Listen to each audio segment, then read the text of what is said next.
Assalamualaikum warahmatullahi wabarakatuh. Dikarenakan adanya pandemi COVID-19, maka kali ini lab fisika dilaksanakan secara online. Nah, di lab fisika sendiri terdapat 5 percobaan, salah satunya yaitu modulus puntir. Modulus puntir adalah cara untuk mengetahui perputaran suatu benda dan gaya-gaya apa saja yang mempengaruhi benda tersebut sehingga bisa berputar. Nah, adapun tujuan instruksi umumnya yaitu mahasiswa dapat memahami peristiwa puntiran pada batang akibat momen puntir. Yang kedua, mahasiswa dapat menetapkan konsep dari asas-asas fisika tentang momen puntir. Dan yang ketiga, tujuan instruksi khususnya yaitu mahasiswa dapat mengamati sudut puntir pada batang akibat dari pengaruh momen puntir. Yang kedua, mahasiswa dapat menentukan share modulus dari berbagai jenis logam. Yang ketiga, mahasiswa dapat menggambarkan grafik hubungan antara sudut puntir dengan panjang. Modulus puntir merupakan percobaan yang asing di kalangan pelajar. Mereka lebih akrab dengan materi modulus Young. Ini dikarenakan sulitnya seorang guru menjelaskan fenomena dan eksperimen yang pasti tentang materi ini.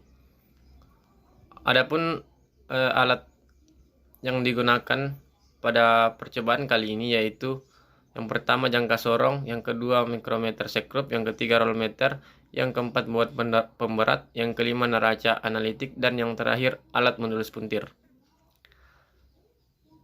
Nah, prosedur kerjanya yaitu sebelum melakukan percobaan kami mendengarkan beberapa materi pengantar tentang modulus puntir yang dijelaskan oleh kakak pendamping laboratorium. Setelah itu kami menyiapkan alat dan bahan terlebih dahulu sebelum melakukan percobaan. Kemudian kami mengambil gambar bahan dan alat yang digunakan. Setelah itu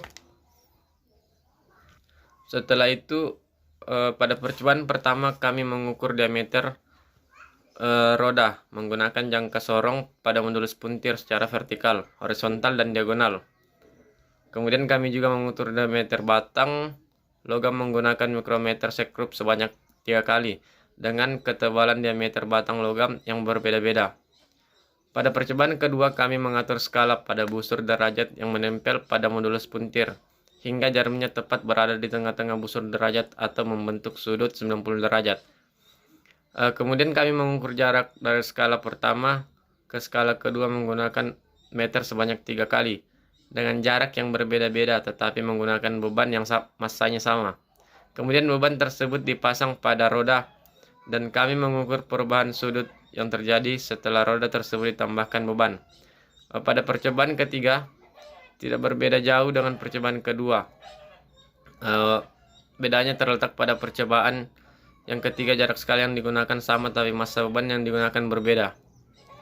Setelah semua percobaan dilakukan, kami mencatat semua hasil pengukuran yang kami dapat pada lembar. Kesimpulannya yaitu modulus puntir ini terjadi akibat adanya perputaran oleh salah satu ujung batang yang diakibatkan oleh torsi atau momen puntir.